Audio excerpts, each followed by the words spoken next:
میر نواز اور احمد نواز کے گھر میں آج بڑی گہما گہمی تھی۔ سب کے چہرے خوشی سے کھلے ہوئے تھے۔ ماسی بھی خوش نظر آ رہی تھی اور سکھاں تو جیسے خوشی اور لاج کے مارے چھوئی موئی ہوئی جا رہی تھی۔ کشادہ صحن میں دو رلی بچھی چارپائیوں پر ماسی میر نواز، احمد نواز اور چاچا محمد بخش کے علاوہ ایک اور معزز شخص جو اللہ واریو جو ماما کے نام سے مشہور تھا موجود تھے۔ محمد بخش در حقیقت اپنے بیٹے مراد بخش کے لیے میر نواز اور احمد نواز کی بہن سکھا کا رشتہ لینے آئے تھے۔ بات پکی ہو چکی تھی۔ شگون کے طور پر ابھی گڑ کی ریوڑیوں سے منہ میٹھا کیا جا رہا تھا۔ سب کے چہروں پر خوشی رقصاں تھی۔ حاری میر محمد کے قتل کے بعد سے اس گھر میں بے نام اداسی کے سائے بھٹکتے رہتے تھے۔ پھر ان کی ماں کا بھی انتقال ہو جانے کی وجہ سے یہ گھر مزید قبرستان کی مثال پیش کرنے لگا تھا۔ اب کہیں جا کر یہ گھرانہ خوشیوں کا گہوارہ بننے والا تھا کہ اچانک باہر کسی گاڑی کے رکنے کی آواز سنائی دی۔ سب کے چہروں پر موجود خوشیاں خاموش سکتے میں بدل گئیں۔ گاڑی کی آواز جانی پہچانی تھی۔ یہ پولیس کی موبائل تھی۔ اگلے ہی لمحے دروازے پر دستک کے ساتھ ہی گرجدار آواز میں پولیس کی آمد کا مژدہ سنایا گیا۔ سب کے چہرے تاریک ہو گئے۔ محمد بخش جو خود متعلقہ تھانے میں اردلی تھا اس صورتحال سے پریشان نظر آنے لگا۔ دروازہ کھولا گیا۔ پولیس دروازے پر موجود تھی۔ کرخت لہجے میں میر نواز کا پوچھا گیا اور پھر جیسے ہی میر نواز دروازے پر پہنچا پولیس نے حیران پریشان کھڑے میر نواز کے ہاتھوں میں ہتھ کڑیاں پہنا دیں۔ رات اپنے جوبن پر تھی۔ باہر صحرا میں زبردست جاڑا اترا ہوا تھا۔ آسمان پر ٹکے طباق چاند کی چٹکی ہوئی روشنی صحرا میں طلسم بکھیرے ہوئے تھی۔ بھٹسائیں اپنی جھوپڑی میں موجود تھا۔ وہ سومری کا انتظار کر رہا تھا۔ سائیں کوڑیل کا وعدہ یاد تھا اسے، اور بھٹسائیں یہ بات اچھی طرح جانتا تھا کہ سائیں کوڑیل اس سے وعدہ خلافی کی جرات نہیں کرے گا۔ اپنے وعدے کے مطابق سومری کو آج رات ضرور اپنی قید سے آزاد کر دے گا۔ اچانک جھوپڑی کی چوکھٹ پر آہٹ ہوئی۔ بھٹسائیں کا دل متوقع مسرت تلے زور سے دھڑکا۔ چوکھٹ پر ٹاٹ جھول رہا تھا جسے ہٹائے بغیر سومری کسی پرچھائی کی طرح مسکراتی ہوئی جھوپڑی کے اندر آ گئی۔ بھٹسائیں اسے دیکھتے ہی خوشی سے کھل اٹھا۔ سومری تو آ گئی، کیسی ہے؟ ان دونوں رزیلوں نے تجھے قید کر لیا تھا نا؟ بھٹسائیں نے کہا۔ ہاں میرے سریجن، پر اب میں آزاد ہوں۔ آ جاؤ، میں تمہارے لیے بہت تڑپی ہوں۔ سومری نے اپنے عنابی ہونٹوں پر دلکش مسکراہٹ بکھیر کر دونوں بازو پھیلا دیے۔ بھٹسائیں بے اختیار اس کی طرف کھینچا چلا گیا۔ سومری نے اس کے قریب ہو کر اپنا منہ اس کے شانے پر ٹکایا تو اگلے ہی لمحے سومری کی دونوں باچھوں کے کونے سے تیز دھار نکیلے دانت نمودار ہوئے اور سومری کا حسین و جمیل چہرہ یکدم ڈراؤنا ہوتا چلا گیا۔ دانت اس نے بھٹسائیں کی گردن میں پیوست کر دیے۔ تیز اور نکیلے دانتوں کی بے رحم چبھن گردن پر محسوس کرتے ہی بھٹسائیں کے جسم نے ایک زوردار اضطراری جھٹکا کھایا۔ یہ اس کا فطری رد عمل تھا کہ اس نے جھٹکا کھاتے ہی سومری کو پوری قوت کے ساتھ پرے دھکیل دیا اور بے اختیار اس نے اپنے گردن پر ہاتھ رکھ دیا۔ دانت ابھی پوری طرح پیوست نہیں ہوا تھا، تاہم خون کی بوندیں گردن سے نمودار ہو گئی تھیں۔ بھٹسائیں کی آنکھوں میں تکلیف سے زیادہ حیرت کے آثار تھے۔ وہ حیران تھا کہ اس نے تو اپنی سومری کو گلے لگایا تھا۔ یہ چڑیل کہاں سے آ گئی؟ سومری کا بہروپ بدل کر بھٹسائیں کے پاس آنے والی وہ ایک گندی روح تھی جسے دنیا ہی سے نہیں بلکہ عالم ارواح سے بھی دھتکار دیا گیا تھا۔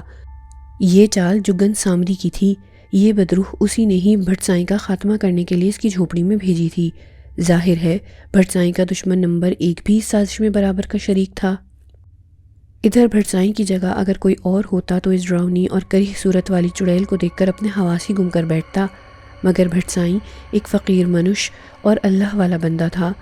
وہ اس چڑیل سے ذرا بھی خوفزدہ نہ ہوا۔ وہ اس گھناؤنی حقیقت کا اندازہ لگا چکا تھا کہ یہ اس کے خلاف کھیلی گئی ایک ایسی گھناؤنی سازش ہے جس کا صاف صاف مطلب یہ تھا کہ اسے راستے سے ہٹا دیا جائے۔ وہ چڑیل اپنے خاکستری چہرے پر خوفناک تاثرات لیے بھٹسائیں پر جھپٹنے کو بڑھی، مگر اس عرصے میں بھٹسائیں کے دائیں ہاتھ میں تسبیح آ چکی تھی اور بھٹسائیں نے فوراً تسبیح کے دانے رولتے ہوئے کلام الہی کا ورد شروع کر دیا تھا۔ اگلے ہی لمحے بھٹسائیں نے اس چڑیل کے منہ پر پھونک مار دی۔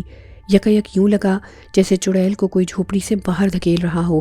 وہ چیخنے چلانے لگی، مگر کسی غیبی اور غیر مرئی قوت کے سامنے اس کی ایک نہ چلی اور یوں وہ جھوپڑی سے باہر خود بخود نکلتی چلی گئی۔ بھٹسائیں نے جھوپڑی سے باہر نکلنے کی زحمت گوارا نہ کی۔ اس کے کانوں میں اس کریہ صورت چڑیل کی سما خراش چیخوں کی آوازیں ہنوز آ رہی تھیں۔ بھٹسائیں کا چہرہ اب غصے سے سرخ ہو رہا تھا۔ اس کی جلالی آنکھوں میں آتش غیظ کی چنگاریاں پھوٹ رہی تھیں اور ان سلگتی ہوئی چنگاریوں میں وہ سائیں کوڑیل اور جگن سامری کے مکروہ چہرے دکھ رہا تھا، جنہوں نے نہ صرف اس کے ساتھ وعدہ خلافی کی تھی بلکہ ایک گندی اور ناپاک روح کو قاتل کے روپ میں ادھر بھیجا تھا۔ تم دونوں کی اب خیر نہیں ہے ذلیل شیطانوں، بھٹ سائیں قہربار انداز میں بڑبڑایا۔ ایک عرصے کے بعد جس گھر کے مقطور بھر آسمان سے خوشی کے بادل برسے تھے وہ اب یکلخت ہی دوبارہ چھٹ گئے تھے۔ میر نواز کو پولیس ایک بار پھر گرفتار کر کے لے گئی تھی۔ بیچاری سکھاں کا امیدوں بھرا دل بجھ گیا۔ وہ بھائی کی گرفتاری پر ایک بار پھر خود کو عدم تحفظ کا شکار محسوس کرنے لگی، مگر اب وہ خود کو اس قدر تنہا نہیں محسوس کر رہی تھی کیونکہ اس کا دوسرا بھائی احمد نواز ابھی اس کے ہمراہ تھا، اور پھر مراد بخش اور اس کا باپ محمد بخش بھی تو اس کے ساتھ تھے۔ جہاندیدہ محمد بخش سمجھ چکا تھا کہ یہ حرکت کس کی تھی اور کس کے احما پر تھی، اس لیے اس نے اب کی بار یہ حتمی فیصلہ کر لیا تھا کہ زمیندار حاجی ارسلہ خان کے ساتھ مل کر آخری قدم اٹھا کر رہے گا۔ لہٰذا اپنی کمیٹی کے 2 افراد کو، جن میں احمد نواز بھی تھا، لے کر سیدھا پاس کے گوٹھ زمیندار حاجی ارسلہ خان کی اوطاق میں پہنچا۔ سائیں حاجی صاحب، میرا خیال ہے اب کی بار انسپکٹر علی جاہ کے خلاف راجوانی کمیٹی بٹھانی ہی پڑے گی۔ وہ مردود ایک بار پھر میر نواز کو گرفتار کر کے لے گیا ہے۔ اس کے سامنے سرکنڈوں کے ایک اونچے اور خاصے کشادہ مونڈھے پر براجمان زمیندار حاجی ارسلہ خان کے باریش چہرے پر ایک لمحے کو تفکر آمیز پرچھائی ابھری، پھر وہ دھیرے سے اسبات میں اپنے سر کو تفہیمی جنبش دیتے ہوئے بولا، تم صحیح کہتے ہو محمد بخش، ایسا ہی کرنا پڑے گا، لیکن اس سے پہلے میں تم سے تنہائی میں کچھ ضروری باتیں کرنا چاہتا ہوں۔ حاجی صاحب کے عجیب اور اس پراسرار لہجے پر محمد بخش ذرا الجھ سا گیا، مگر پھر اس نے اپنے قریب دائیں بائیں احمد نواز اور اپنے ایک دوسرے ساتھی بچل کو اشارے سے اوطاق سے ذرا دیر کے لیے باہر جانے کو کہا۔ وہ دونوں مؤدبانہ انداز میں باہر نکل گئے۔ دیکھو محمد بخش، انسپکٹر علی جاہ کے خلاف راجوانی میں کمیٹی بٹھانے کا ہمارے پاس صرف ایک ہی جواز ہے، اور وہ سکھاں ہے، یعنی اس انسپکٹر علی جاہ نے جب تھانے میں اس کی عزت برباد کرنے کی ناپاک کوشش کی تھی تو تم نے بروقت مداخلت کر کے یہ شیطانی کھیل شروع ہونے سے پہلے ہی ختم کر ڈالا تھا، لہٰذا تم اس کے چشمدید گواہ تھے۔ میں نے انسپکٹر علی جاہ کو محض دھمکی دی تھی، مگر محمد بخش تم خود سوچو اور اچھی طرح غور کرنے کے بعد مجھے مشورہ دو کہ کیا اس طرح سکھاں کی عزت بلا وجہ گوٹھ میں مذاق کا نشانہ نہ بن جائے گی؟ لڑکی کا معاملہ ذرا نازک ہوتا ہے، ایک ذرا دھبا بھی پورے چاند کو گہنا کر رکھ دیتا ہے۔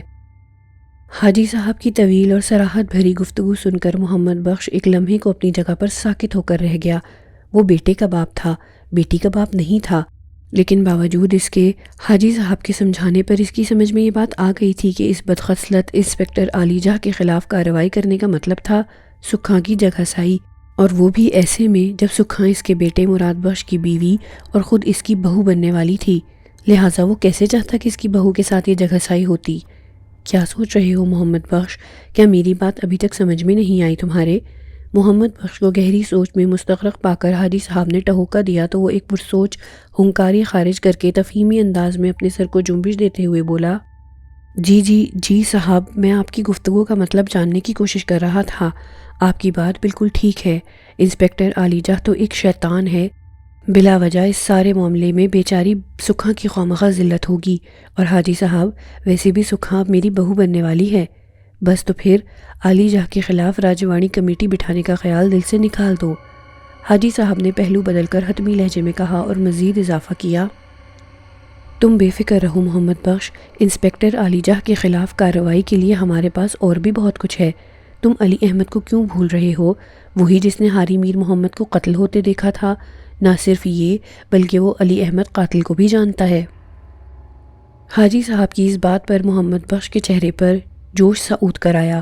وہ بولا، ٹھیک ہے حاجی صاحب، میرا خیال ہے اب ہمیں حاری میر محمد کا کیس ہی آگے بڑھانا چاہیے۔ انسپکٹر علی جاہ وڈیرے کا کار پرداز بن چکا ہے، یقیناً اسے یہ بات پسند نہیں آئے گی، اور ہو سکتا ہے اس کے دباؤ میں آ کر وہ میر نواز کو رہا کر دے۔ بات صرف میر نواز کی رہائی کی نہیں ہے محمد بخش، ہمیں اس غریب میر محمد کے قاتل کو بھی تو تختہ دار تک پہنچانا ہے۔ ہاؤ سائیں، ہمیں ایسا ہی کرنا پڑے گا، محمد بخش نے پرخیال لہجے میں کہا۔ چلو ابھی تھانے چلتے ہیں، آج اس کمینے انسپکٹر کا بھی بندوبست کر کے ہی دم لیں گے، حاجی صاحب نے فیصلہ کن لہجے میں مونڈھے سے اٹھتے ہوئے کہا۔ اس کے بعد کاندھوں پر اجرک ڈال کر اس نے 2 محافظ ساتھ لیے اور انہیں جیپ نکالنے کا حکم دے کر اوطاق سے باہر آ گیا۔ رحمت اللہ خان کے لیے اپنے باپ وڈیرے سالار خان کا رویہ دن بدن ذہنی کرب کہیں نہیں بلکہ اب پریشانی کا باعث بننے لگا تھا۔ ذہنی کرب کی وجہ یہ تھی کہ اس کی ماں نورہ ہر وقت اپنی بیٹی سومری کو یاد کر کے روتی رہتی تھی اور اس کی تصویر کو ہر وقت اپنے سینے سے لگائے چومتی اور سسکتی رہتی تھی۔ یہ اس کی زخمی مامتا تھی کہ بیٹی کے مرنے کے بعد بھی اسے نہیں بھولی تھی، اگرچہ وقت سب سے بڑا مرہم ہوتا ہے، مگر جو لوگ طبعی طور پر یا بیماری میں اپنوں کو داغ مفارقت دے جاتے ہیں ان کی موت پر کسی نہ کسی طرح صبر آ ہی جاتا ہے، لیکن جواں مرگ موت اور وہ بھی ناگہانی موت کا غم بھلائی نہیں بھولتا۔ سومری کی موت بھی جواں مرگ اور ناگہانی ہی تھی۔ یہی نہیں بلکہ اسے تو اس کے باپ یعنی اس کے شوہر وڈیرے سالار خان نے قتل کیا تھا۔ نورہ کو یہی غم بھلائی نہیں بھولتا تھا۔ اسے اپنے قاتل شوہر سے حد درجے نفرت ہو چکی تھی، بلکہ کبھی کبھی تو اسے دیکھ کر ہسٹریائی دورے میں مبتلا ہو جایا کرتی تھی۔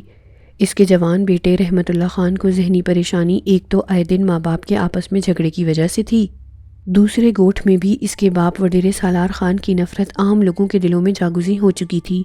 نفرت کی وجہ بھٹسائیں پر قاتلانہ حملہ تھی، اور اگرچہ کسی کو حویلی والوں کی طرف انگلی اٹھانے کی جرت نہ تھی، لیکن اپنے انداز و اطوار اور آپس میں کھلی کچہریوں کے درمیان وہ لوگ وڈیرے کے خلاف چہمہ گوئیاں کرتے ہوئے پائے گئے تھے۔ ان کشیدہ حالات میں رحمت اللہ خان کی پڑھائی بھی متاثر ہونے لگی تھی۔ وہ سندھ یونیورسٹی میں گریجویشن کر رہا تھا، مگر گھریلو حالات اور حویلی سے متعلق داخلی اور خارجی مسائل کی وجہ سے زیادہ تر گوٹھ میں ہی رہتا تھا۔ ماں کو تنہا بھی نہیں چھوڑ سکتا تھا، کیونکہ اس کی غیر موجودگی میں جب دونوں ماں باپ کا آپس میں جھگڑا ہو جاتا تو اس کا باپ وڈیرہ سالار خان اس کی ماں کو بڑی بے دردی کے ساتھ زد و کوب کیا کرتا تھا، اور کئی بار تو اس کی ماں نورہ کو بھی قتل کرنے کی دھمکی دے چکا تھا۔ امر گودی تو ایسا کر میرے ساتھ شہر چل کر رہ۔ بالآخر روز روز کے ماں باپ کے جھگڑوں سے تنگ آ کر رحمت اللہ خان نے ماں سے بڑے پیارے بھرے لہجے میں کہا۔ اس کی ماں نورہ نے بیٹے کی بات سن کر بڑی زخمی نظروں سے اس کی طرف دیکھا، پھر پزمردہ لہجے میں بولی، پٹ وہاں تیرے ساتھ شہر میں کیا کروں گی؟ تو یہاں تیرے کو کون سے سکھ ہے؟ سچ پوچھ امر، مجھے بابا سے بڑا خوف آنے لگا ہے۔ میں یونیورسٹی ہوتا ہوں تو میرا سارا دھیان ادھر ہی لگا رہتا ہے۔ تو میری گڑتی نہ کیا کر پٹ، میری زندگی تو ویسے ہی گزر جائے گی، تو اپنی پڑھائی خراب نہ کر۔ امر گودی، یہ کیا تیرے کو مجھ سے محبت نہیں ہے؟ کیا میں تیرا بیٹا نہیں؟ نہیں میرے لال، ممتا تڑپ اٹھی اور بیٹے کا چہرہ اپنے ممتا بھرے لرزتے ہاتھوں کے پیالے میں لے لیا۔ ایک تیرا ہی چہرہ تو دیکھ دیکھ کر جی رہی ہوں۔ چل پھر امر، چل میرے ساتھ، چھوڑ دے اس ظالم حویلی کو۔ پر پٹ ادھر سومری کی تصویر جو نظر آتی ہے، یہاں کے در و دیوار سے اس کے ہنسنے کی آوازیں آتی ہیں جو میری روح کو سکون بخشتی ہیں۔ امر، یہاں بابا صاحبی تو ہے نا، ان کو دیکھ کر آپ کی طبیعت بھی خراب ہونے لگتی ہے، پھر آپ دونوں لڑ پڑتے ہو۔ مجھے تو ڈر لگتا ہے کہیں ہاں پٹ، تو صحیح کہتا ہے، مجھے بھی ڈر لگتا ہے کہیں میں اسے قتل ہی نہ کر دوں۔ نورہ کے لہجے میں یکدم نفرت انگیز چنگاریاں اٹھ کر آئیں۔ رحمت اللہ خان نے اپنی ماں کے آتش انتقام سے واقف تھا۔ وہ جانتا تھا کہ اگر یہی صورتحال رہی تو کہیں اس حویلی کی چہار دیواری کو اس کے مکینوں کے ساتھ آگ نہ لگ جائے، اور وہ اس وجہ سے ہی ماں کو اپنے ساتھ حیدرآباد لے جانا چاہتا تھا۔ اگرچہ وہ خود یونیورسٹی کیمپس میں ہی رہتا تھا، مگر وہاں امتحانات کے دنوں میں رہا کرتا تھا تاکہ کمبائن سٹڈی کے فوائد حاصل کر سکے، ورنہ عام دنوں میں وہ حیدرآباد کے ایک بنگلے نما گھر میں رہتا تھا۔ پٹ رحمت، جی امر میٹھی، پٹ تو نے میرا کام کیا، سومری کی تصویر تیرے ظالم باپ نے پھاڑ دی تھی۔ جی امر، میں شہر سے کاپی کروا لایا تھا، میں نے اسے فریم بھی کروا دیا ہے، رحمت اللہ خان نے ملائمت بھرے لہجے میں ماں سے کہا۔ اس کی ماں یہ سنتے ہی اپنے کمرے میں چلی گئی۔ رحمت اللہ وہاں سے اپنے باپ وڈیرے سالار خان کے کمرے میں آ گیا۔ اس کا باپ اس وقت اپنے کمرے میں بیٹھا منشی جمعہ خان کے ساتھ حساب کتاب میں مصروف تھا۔ بابا، میں آپ سے ضروری بات کرنا چاہتا ہوں، رحمت اللہ خان نے گہرے سنجیدہ لہجے میں کہا۔ بیٹے کی آواز سن کر وڈیرے سالار خان نے ذرا سر اٹھا کر اس کی طرف دیکھا، پھر سپاٹ لہجے میں بولا، میں ابھی مصروف ہوں، پھر آنا میرے پاس۔ منشی جمعہ خان وڈیرے کی مسحری کے قریب ہی مونڈھے پر بیٹھا تھا۔ رحمت اللہ خان کی موجودگی پر احترامات اپنی جگہ سے کھڑا ہونے لگا تو وڈیرے نے اسے ہاتھ کے اشارے سے بیٹھے رہنے کو کہا۔ بابا، مجھے زیادہ لمبی بات نہیں کرنی ہے، رحمت اللہ خان بدستور گہری متانت سے بولا، میں امر کو اپنے ساتھ شہر لے جا رہا ہوں۔ اس پر وڈیرہ ذرا چونک کر بیٹے کی طرف گھورنے کے انداز میں دیکھنے لگا، پھر پاٹدار آواز میں بولا، کیوں بابا، تمہاری ماں کو یہاں کون سی تکلیف ہے؟ تکلیف کو رہنے دے بابا، ورنہ بات لمبی ہو جائے گی۔ میں امڑ کا ماحول تبدیل کرنا چاہتا ہوں۔ ہاؤ بابا ہاؤ، جاؤ بھلے جاؤ، جان چھوڑو میری۔ وڈیرے سالار خان نے سر جھٹکتے ہوئے بیزاری سے کہا۔ رحمت اللہ خان کو باپ کا یہ رعونت آمیز لہجہ ناگوار گزرا، مگر وہ خاموشی سے واپس لوٹ گیا۔ ابھی تھوڑی دیر گزری تھی کہ ایک چاکر اندر داخل ہو کر ہاتھ جوڑتے ہوئے مؤدبانہ لہجے میں بولا، سائیں وڈا، اوطاق میں کچھ لوگ آئے ہیں، آپ سے ملنا چاہتے ہیں۔ اڑے بابا کون ہیں؟ کیا چاہتے ہیں؟ وڈیرے نے کھرکھراتے لہجے میں پوچھا۔ سائیں وڈا، وہ لوگ خود کو تحفظ کمیٹی کے لوگ بتاتے ہیں، ان میں محمد بخش بھی ہے اور حاری میر محمد کا چھوٹا بیٹا احمد نواز بھی، چاکر نے بدستور ہاتھ جوڑے ہوئے بتایا۔ تاہم اس کی بات سن کر وڈیرا ذرا چونک کر اپنے سامنے بیٹھے منشی جمعہ خان کی طرف تکنے لگا۔ سائیں بہتار، آپ بیٹھو، میں بات کر کے آتا ہوں۔ 4 آدمی کیا جمع کر لیے ہیں، اس محمد بخش کا دماغ خراب ہو گیا ہے؟ منشی جمعہ خان نے تلخی سے کہا۔ حالانکہ یہ اس کی طبیعت کا خاصہ نہ تھا، وہ ہمیشہ ٹھنڈے دل اور مکارانہ معاملہ فہمی سے کام لیتا تھا۔ یہاں بھی اس نے چالاکی سے وڈیرے کے گرم مزاج کا اندازہ لگاتے ہوئے کہا تھا، کیونکہ وہ جانتا تھا کہ یہ موضوع ہی ایسا تھا جس کی نزاکت کا ادراک بہرحال وڈیرے کو تھا۔ نہیں منشی، ہمیں خود چلنا ہوگا، وڈیرے نے گمبھیر لہجے میں کہا، پھر چاکر کو جانے کا اشارہ کیا۔ تھوڑی دیر بعد وڈیرا اوطاق میں اپنے مخصوص ساخت کے نسبتاً ایک اونچے موڑھے پر بیٹھا تھا۔ سامنے چٹائی پر محمد بخش اور احمد نواز سمیت 4 مزید افراد بیٹھے تھے، باقی ان کے عقب میں گوٹھ کے تقریباً 15-20 افراد کھڑے تھے۔ اڑے بابا، تم لوگ نیچے کیوں بیٹھے ہو؟ وڈیرے نے چٹائی پر براجمان محمد بخش وغیرہ سے کہا، پھر چاکر کو آواز دے کر بولا، اڑے شانو، بابا چارپائی ڈال، میرے سامنے تکڑا، بابا جلدی کر۔ ذرا ہی دیر بعد ایک چاکر نے منقش پایوں والی چارپائی ڈال دی اور محمد بخش اپنی کمیٹی کے 5 معزز ساتھیوں کے ساتھ پاؤں لٹکائے بیٹھ گیا۔ ہاں بابا، بولو کیسے آنا ہوا؟ ویسے ہم اندر بڑے مصروف تھے، اگر ہم چاہتے تو تم کو ٹال سکتے تھے، مگر ہم نے سوچا زمینوں اور ہاریوں کے معاملات تو چلتے ہی رہتے ہیں، تم لوگوں سے مل لینا چاہیے۔ بولو کیسے آنا ہوا؟ وڈیرے سالار خان نے اپنی روایتی رعونت آمیز لہجے میں محمد بخش کی طرف زور دے کر کہا، پھر اپنی نظر عقب میں کھڑے 15-20 دیہاتیوں پر ڈالی۔ ان کے چہروں پر اس وقت عجیب قسم کی تمتماہٹ طاری تھی۔ محمد بخش نے وڈیرے سالار خان کی بات پر دھیرے سے اثبات میں اپنا سر ہلایا، پھر ہولے سے کھنکار کر کہا، سائیں، ہم خود بھی نہیں چاہتے کہ آپ کی مصروفیات میں دخل اندازی کریں، لیکن آپ نے شیرگل والے معاملے کو غیر ضروری طول دے کر ہماری بے چینی میں اضافہ کر دیا، جس کی وجہ سے ہمیں بار بار ادھر آنا پڑ رہا ہے۔ بالآخر محمد بخش نے بھی احتیاط کے دائرے میں رہتے ہوئے وڈیرے کی رعونت آمیز انداز گفتگو کا قرض لوٹا دیا۔ وڈیرے کے چہرے پر ایک لمحے کو درستی کے آثار نمودار ہوئے۔ کوئی اور معاملہ ہوتا تو وہ ان سب کو بیٹھنے کے لیے بھی نہ کہتا، کھڑے کھڑے اوطاق سے باہر چلتا کر دیتا، مگر چونکہ یہ معاملہ بھٹ سائیں پر قاتلانہ حملے کا تھا اور حملہ آور بھی گلشیر خان تھا جو اس کا چاکر خاص تھا، اسی لیے وڈیرے نے توان و کرہن ان لوگوں کو شرف باریابی بخشا تھا۔ بہرطور وہ محمد بخش کی بات پر اندر ہی اندر ترملایا تو ضرور تھا، لیکن اپنے مزاج کے خلاف غصے کو برداشت کرنے پر بھی مجبور تھا۔ تاہم اس نے تیز نظر سے محمد بخش کی طرف گھورا اور گمبھیر لہجے میں اس سے بولا، بابا، تم لوگ معاملہ خواہ بڑھا رہے ہو۔ جب ہم نے کہہ دیا ہے کہ گلشیر کو ہم نے کڑی سے کڑی سزا دے دی ہے، یہی نہیں بلکہ ہم نے تو اس نامراد کو گوٹ سے ہی نکال دیا ہے ہمیشہ کے لیے، بھلا اس سے بڑھ کر اور کیا سزا ہو سکتی ہے؟ وڈیرے سالار خان کی بات سن کر محمد بخش نے ایک نظر اپنے ساتھ بیٹھے 2 معززین کی طرف دیکھا۔ انہوں نے بھی جیسے محمد بخش کی نظروں کا مطلب سمجھتے ہوئے تائیدی انداز میں ہولے سے اپنے سروں کو اثباتی جنبش دی۔ یوں لگتا تھا جیسے انہیں وڈیرے کی طرف سے ایسے ہی جواب کی توقع تھی اور وہ اس کا جواب بھی سوچ کر آئے تھے۔ لہٰذا محمد بخش نے اپنے معززین کی حمایت لینے کے بعد قدر اٹل اور گہری متانت کے ساتھ وڈیرے سے مخاطب ہو کر کہا، سائیں، یہ معاملہ اتنا معمولی نہ تھا کہ جس کا فیصلہ آپ اکیلے کرتے۔ یہ اجتماعی اور بہت نازک مسئلہ ہے، آپ کو یہ مسئلہ کھلی کچہری میں سب کی آنکھوں کے سامنے کرنا چاہیے تھا۔ اڑے بابا، تم لوگ میری نرمی کا ناجائز فائدہ اٹھانے کی کوشش کر رہے ہو۔ میں اس گوٹھ کا وڈیرا ہوں اور وہی کروں گا جو میں چاہوں گا۔ وڈیرے کے لہجے میں اچانک رعونت آمیز کرختگی اتر آئی تھی، مگر وہ لوگ بھی وڈیرے کے ساتھ جوابی کارروائی کا تہیہ کر کے آئے تھے۔ لہٰذا محمد بخش کے ساتھ آئے 4 معزز ارکان میں سے ایک خاصی پکی عمر کے شخص نے نظریں وڈیرے کے چہرے پر گاڑتے ہوئے سپاٹ لہجے میں کہا، سائیں، یہ معاملہ ایسا نہیں ہے کہ آپ اسے صرف تنہا اوطاق میں حل کریں۔ بھٹ سائیں سے سارے گوٹ کے ہی لوگوں کو نہیں بلکہ آس پاس کے گوٹ کے لوگوں کو بھی دلی عقیدت ہے۔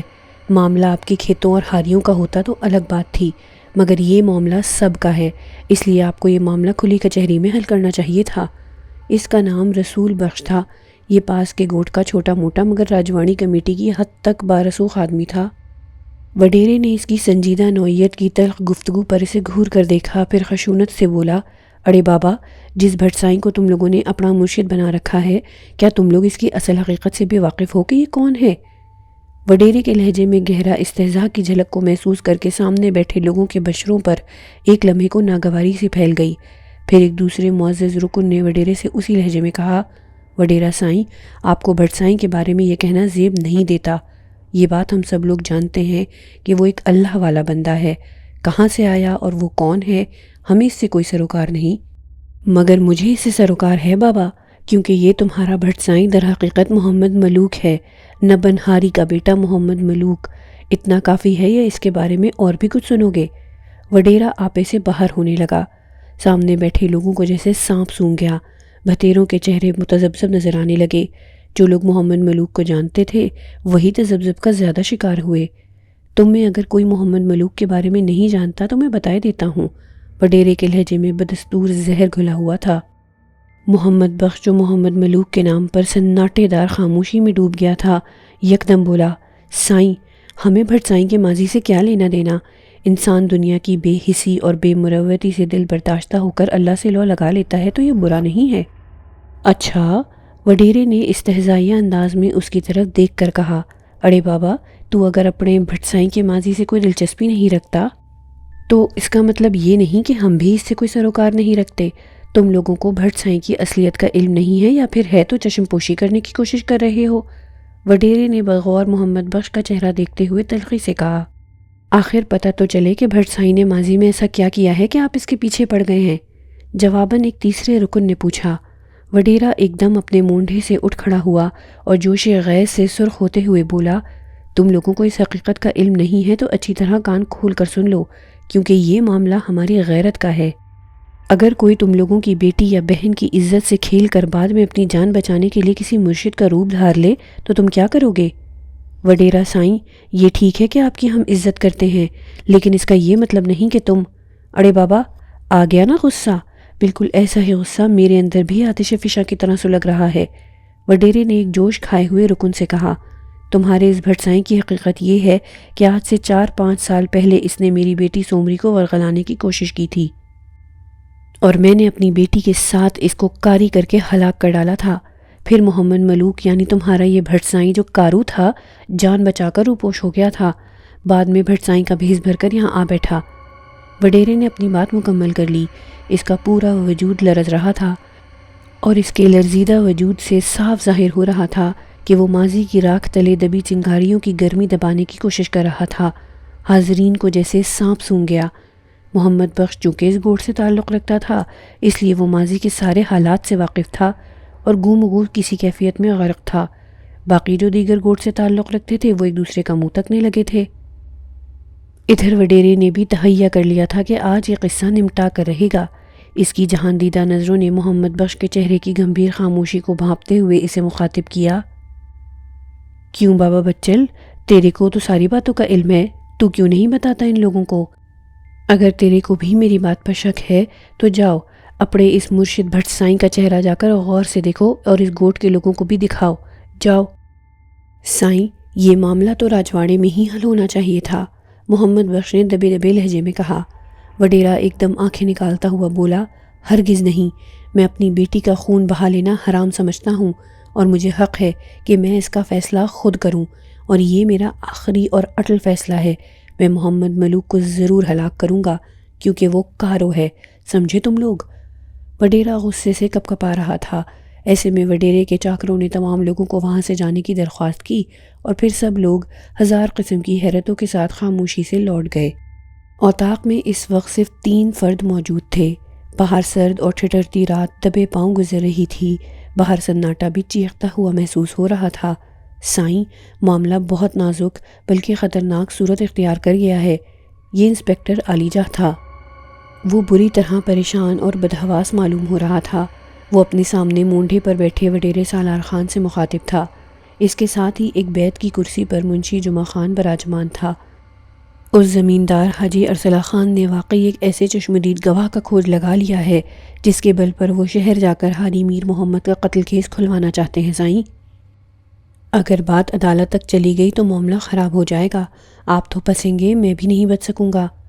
یار انسپکٹر، تو نے اس چشمدید گواہ کا کھوج لگانے کی کوشش کیوں نہیں کی؟ وڈیرے نے کہا۔ انسپکٹر علی جاہ بولا، سائیں آپ کیا سمجھتے ہیں میں ہاتھ پر ہاتھ دھرے بیٹھا ہوں؟ میں نے تو اپنی سی سر توڑ کوشش کی تھی، مگر حاجی بڑا چالاک آدمی ہے اور میرا وہ 2 ٹکے کا اردلی محمد بخش بھی اس حاجی کی شہپر کر رہا ہے۔ انسپکٹر، وڈیرے نے سناٹے دار لہجے میں کہا۔ جی سائیں، انسپکٹر علی جاہ نے کہا۔ حاجی ارسلہ خان کا قصہ ختم کر دوں میں تو کیا پھر یہ معاملہ دب جائے گا؟ تیرا کیا خیال ہے بابا؟ وڈیرے نے سرسراتے لہجے میں پوچھا۔ اس کی بات سن کر انسپکٹر علی جاہ کو اپنی پیشانی عرق آلود ہوتی محسوس ہوئی، تاہم وہ اندر سے خوش بھی تھا۔ بولا، ہاؤ سائیں، میرا خیال ہے یہ کانٹا نکل جائے تو… یہ کہتے ہوئے جانے کیوں انسپکٹر علی جاہ کی آواز کپ کپا رہی تھی۔ بس تو پھر جا اور بے فکر ہو کر اپنے سرکاری کوارٹر میں جا کر سو جا۔ وڈیرے نے غیر مرئی نقطے پر اپنی نظریں گاڑتے ہوئے اسرار بھرے لہجے میں کہا اور انسپکٹر علی جاہ نے دھیرے سے اس بات میں اپنا سر ہلا دیا۔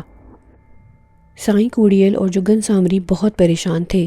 وجہ یہ تھی کہ انہوں نے سومری کے بھیس میں جس چڑیل کو بھٹ سائیں کے پاس اسے ہلاک کرنے کے لیے بھیجا تھا وہ بری طرح ناکام ہو گئی تھی، جس کا مطلب بھٹ سائیں کے غضب کو آواز دینا تھا۔ سائیں کوڑیل کی حالت زیادہ پتلی ہو رہی تھی۔ وہ جانتا تھا کہ بھٹ سائیں نے اگر دوبارہ قہر و غضب کے عالم میں اس کے حجرے کی طرف رخ کیا، اور ایسا ضرور ہونا تھا، تو یہ بات ان دونوں کے حق میں بہتر نہیں ہوگی۔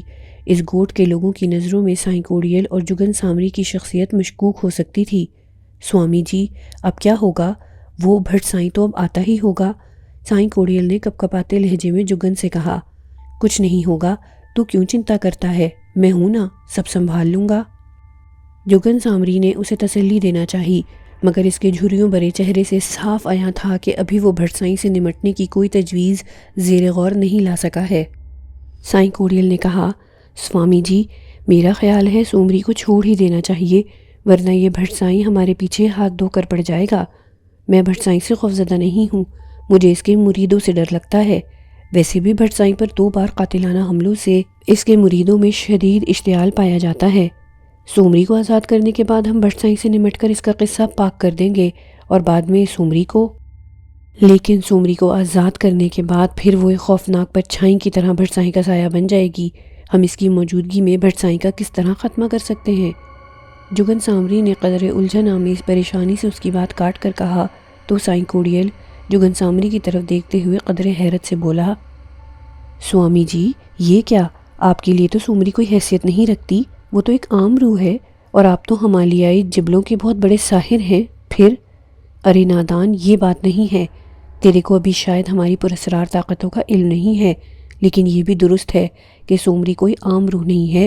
اس کے سینے میں آتش انتقام دہک رہی ہے، اسی بے چینی و بے قراری کی وجہ سے یہ عالم ارواح نہیں جا سکی۔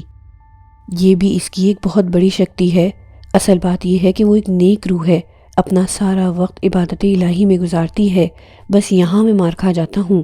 دوسری اہم بات یہ ہے کہ یہ پاک دھرتی ہے، یہاں میری سحرکاری آدھی رہ جاتی ہے، سرحد پار کی دھرتی ہوتی تو الگ بات تھی۔ پھر سوامی جی، میری تجویز یہی بہتر ہے، اس سے پہلے کہ بھٹ سائیں اپنے جاں فروش مریدوں کے ساتھ یہاں آن دھمکے، اس سے پہلے ہی سومری کو آزاد کر دینا چاہیے، پھر بعد میں تسلی کے ساتھ دوسرا حل سوچیں گے۔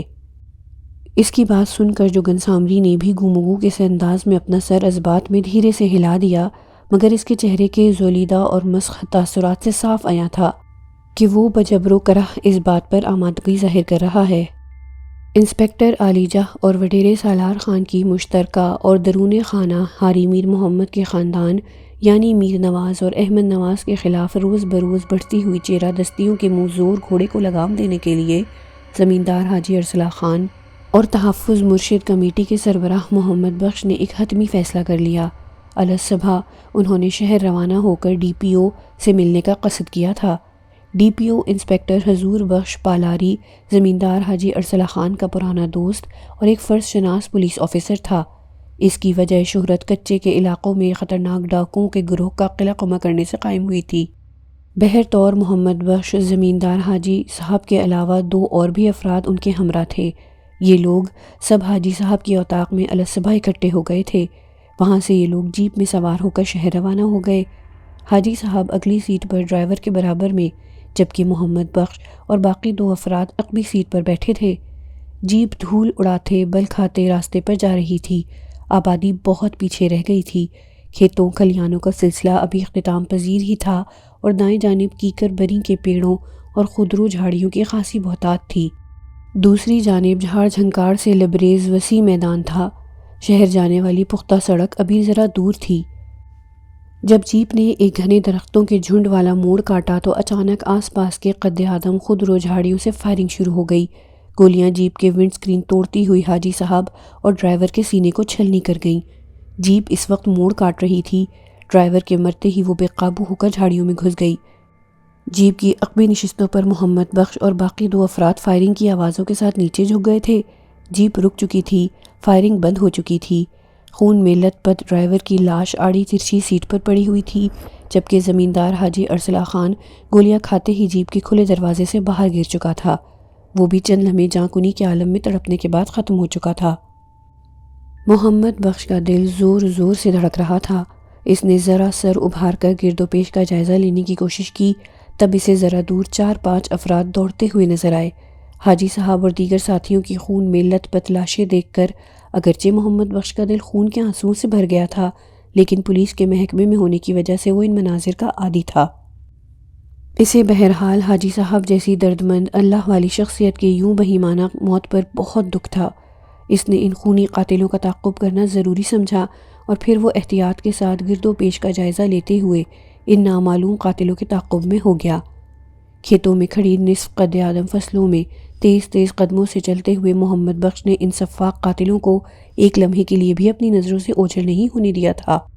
انہیں ذرا بھی اپنے تعقب کا شک ہو جاتا تو وہ محمد بخش کو گولیوں سے بھوننے میں ایک لمحے کے لیے بھی تأمل نہ کرتے۔ محمد بخش بھی آخر کو پولیس کے محکمے سے تعلق رکھتا تھا اور احتیاط کو بہرحال مد نگاہ رکھے ہوئے تھا۔ اس کی کوشش بھی اتنی تھی کہ ان نامعلوم قاتلوں کا ٹھکانہ اور چہرے شناس کرنا چاہتا تھا۔ زمیندار حاجی ارسلہ خان کی خون میں لت پت لاش ہنوز اس کے چشم تصور میں رقصا تھی اور محمد بخش کا سینہ غم و غصے سے بھرا ہوا تھا۔ سفاکی کے اس گھناؤنے عمل کا ذمہ دار کون تھا، اس کا بھی محمد بخش کو کچھ اندازہ ہونے لگا تھا۔ کافی دیر تعقب میں چلتے رہنے کے بعد محمد بخش کو اچانک ٹھٹک کر رکنا پڑا۔ وہ اپنی آنکھیں سکیڑ کر ایک درخت کی آڑ سے ان نامعلوم سفاک قاتلوں کے ٹولوں کو دیکھنے لگا، کیونکہ وہ ایک جگہ رک گئے تھے۔ وہ تھوڑی دیر تک کھڑے آپس میں صلاح مشورہ کرنے لگے، پھر اس کے بعد وہ پانچوں منتشر ہو گئے۔ محمد بخش شدید تذبذب کا شکار ہو گیا۔ وہ فیصلہ نہیں کر پا رہا تھا کہ آخر وہ کس کے تعقب میں روانہ ہو۔ بالآخر اس نے ان 2 افراد کے تعقب میں جانا ضروری سمجھا جو باقی ساتھیوں کو ہاتھ کے اشاروں سے وہیں کھڑے الگ الگ جانے کی ہدایات دے رہے تھے، اور بعد میں وہ دونوں اکٹھے ایک طرف کو چل پڑے تھے۔ محمد بخش کھیتوں میں کھڑی فصلوں کی آڑ لیتا بدستور تعقب میں تھا، تب پھر اچانک محمد بخش بری طرح ٹھٹکا۔ اس کا دماغ سائیں سائیں کرنے لگا اور کن پٹیاں سلگنے لگیں۔ کیا دیکھتا ہے، ان دونوں کا رخ وڈیرے سالار خان کی اوطاق کی طرف ہے۔ وہ رکا نہیں، چلتا رہا۔ وہ اب اچھی طرح یہ تسلی کرنے کے بعد کہ خونی قاتل وڈیرے کے ہی آدمی تھے، وہ اب ان کے چہرے بھی شناس کرنا چاہتا تھا، لہٰذا وہ بے دھڑک ان کے قریب پہنچنے کی کوشش میں تیز تیز قدموں کے ساتھ چلنے لگا، کیونکہ گوٹ کی آبادی قریب آ گئی تھی۔ وڈیرے کی اوطاق میں داخل ہونے سے پہلے محمد بخش قریب پہنچ کر ان کے چہرے دیکھ چکا تھا۔ اسرار بھری شام خاصی جھکائی تھی۔ سائیں کوڑیل اور جگن سامری اپنے حجرے کے کمرہ خاص میں موجود تھے۔ اس کوٹھڑی نما چھوٹے کمرے میں مدھم روشنی پھیلی ہوئی تھی۔ دیوار پر دونوں کے مکروہ چہرے لرزاں تھے۔ جگن سامری کے دونوں ہاتھوں میں ایک بڑی سی شیشے کی بوتل تھی۔ بوتل کے اندر دودھیا دھواں سا بھرا ہوا تھا۔ اس بوتل کے اندر سومری کی نیک روح قید تھی۔ سائیں کوڑیل اور جگن سامری سومری کو آزاد کرنے کا حتمی فیصلہ کر چکے تھے۔ جگن سامری کا ایک ہاتھ بوتل کے ڈھکنے کی طرف بڑھنے لگا۔ سائیں کوڑیل چندی چندی آنکھوں کے ساتھ بوتل تکے جا رہا تھا۔ اگلے ہی لمحے جگن نے بوتل سے ڈھکن ہٹا دیا۔ بوتل کے اندر سے ایک تیز سنسناتی ہوئی آواز خارج ہوئی اور دوسرے ہی لمحے جگن نے محسوس کیا کہ بوتل کا وزن غیر معمولی طور پر ہلکا ہو گیا تھا۔ سائیں کوڑیل پسینے میں شرابور ہو رہا تھا۔ اسے دھڑکا لگا ہوا تھا کہ کہیں سومری کی روح آزاد ہوتے ہی ان کے پیچھے نہ پڑ جائے۔ پھر اچانک اس کوٹھڑی نما کمرے میں ایک نسوانی مگر شعلہ خوں آواز ابھری، کاش تم لوگ مجھے آزاد نہ کرتے اور میں اپنی کوشش سے آزاد ہوتی تو میں تم دونوں کا بڑا برا حشر کرتی، لیکن اب چونکہ تم دونوں نے مجھے خود ہی آزاد کر دیا ہے اس لیے میں اب تمہیں کچھ نہیں کہہ سکتی، مگر ایک بات یاد رکھنا، اگر تم نے پھر کبھی بھٹ سائیں کے خلاف کوئی سازش کی یا سکھا جیسی کسی معصوم لڑکی کو اپنے کالے منتروں میں استعمال کیا تو تمہاری خیر نہیں ہوگی۔ کمرہ جو بوتل کے کھلتے ہی یخ بستہ ہو گیا تھا، سومری کی روح کی آواز معدوم ہوتے ہی کمرے کے محدود ماحول کی حرارت اعتدال پر آ گئی۔ سومری کی روح کے ٹلتے ہی سائیں کوڑیل نے سکھ کا سانس لیا، البتہ جگن سامری کسی گہری سوچ میں مستغرق تھا۔ سوامی، اب تو ہمیں کوئی دوسرا طریقہ آزمانا پڑے گا۔ لمحے بھر کی پرتمانیت خاموشی کے بعد سائیں کوڑیل نے پاس کھڑے جگن سامری سے کہا، تو صحیح کہتا ہے، اب سب سے پہلے بھٹ سائیں کا قلع قمع کرنا پڑے گا، کیونکہ وہ ایک ظاہر جسم ہے۔ ہم کالے منتر جاننے کے باوجود کھلے بندوں اس کے لیے کچھ نہیں بگاڑ پا رہے۔ جگن سامری نے ہنکاری بھرتے ہوئے کہا، اس کے لیے ہمیں ابھی مزید شکتی حاصل کرنی پڑے گی۔ اس کی بات سن کر سائیں کوڑیل کو جیسے اچانک کوئی بات یاد آ گئی اور اس کی چندی چندی آنکھیں چمکنے لگیں۔ وہ بولا، سوامی، مہا شکتی حاصل کرنے کا وقت آ گیا ہے ہمارا۔ وہ کیسے؟ تم کو یاد نہیں؟ تم نے مجھے ایک بوٹی پیس کر دی تھی جسے میں نے تمہاری ہدایت کے مطابق اپنی بیوی عنایتہ کو کھلا دیا تھا۔ ہاں، پھر؟ جگن سامری نے بےتابی سے پوچھا۔ سائیں کوڑیل سینہ پھلاتے ہوئے بولا، اب میری بیوی امید سے ہو گئی ہے۔ بس اب تو میری ایک بات یاد رکھنا بالکہ، جگن سامری خوش ہوتے ہوئے بولا، تیری بیوی کے ہاں جڑوا بچے پیدا ہوں گے۔ تجھے یاد ہے نا، میں نے تجھ سے یہ بھی کہا تھا کہ اپنے کالے منتروں کو ناقابل شکست بنانے کے لیے تجھے ایک بچہ دان کرنا ہوگا۔ زچگی میری بیوی رچنا کروائے گی، وہ عنایتہ سے یہی کہے گی کہ اس کے ہاں ایک ہی بچہ پیدا ہوا ہے۔ یاد ہے نا تجھے اپنا وعدہ کوڑیل؟ ہاں بابا، کیسے نہیں یاد ہے، میں خود ناقابل تسخیر پراسرار قوتیں حاصل کرنا چاہتا ہوں۔ یہ میری زندگی کا سب سے بڑا مقصد ہے۔ اپنا ایک بچہ تو کیا، دونوں بچے اس مقصد کے لیے دان کر سکتا ہوں۔ جگن سامری کے بدحیت ہونٹوں پر مکروہ مسکراہٹ کھیلنے لگی۔ باہر زور کا ساون ٹوٹ کر برس رہا تھا، بادلوں کی گھن گرج دل دہلائے دے رہی تھی۔ شراٹے دار بارش کا سلسلہ زور و شور سے جاری تھا۔ رات اپنے آخری پہر میں داخل ہونے والی تھی۔ پاس کے کمرے سے ایک عورت کے کراہنے اور کبھی چیخنے کی کربناک آوازیں باہر پڑتی دھواں دھار بارش کے شور و شغب میں ڈوب رہی تھیں۔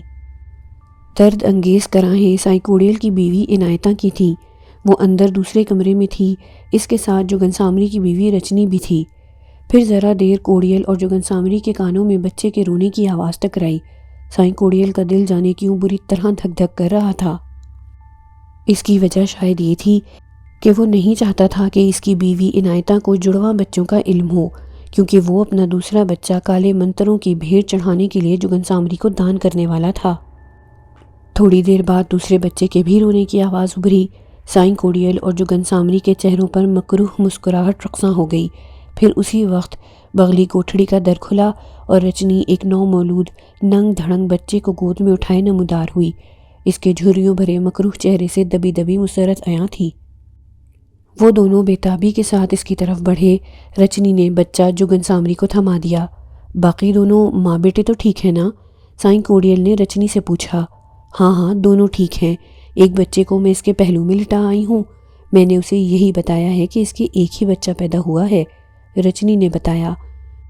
ابھی یہ تینوں تصور ہی تصور میں اپنے مکروہ مقصد کے پورا ہونے کی خوشیاں ہی منا رہے تھے کہ اچانک بغلی کوٹھڑی والا دروازہ کھولا اور تینوں ٹھٹک کر اس طرف دیکھنے لگے جدھر عنایتہ نڈھال سے قدموں کے ساتھ کھڑی جگن سامری کے ہاتھوں میں روتے بلکتے ہوئے اپنے دوسرے جڑواں بچے کو پیاسی نظروں سے تکے جا رہی تھی۔ رچنی، جگن سامری اور سائیں کوڑیل تینوں شیطانوں کے مکروہ چہرے یکا یک دھواں ہو گئے۔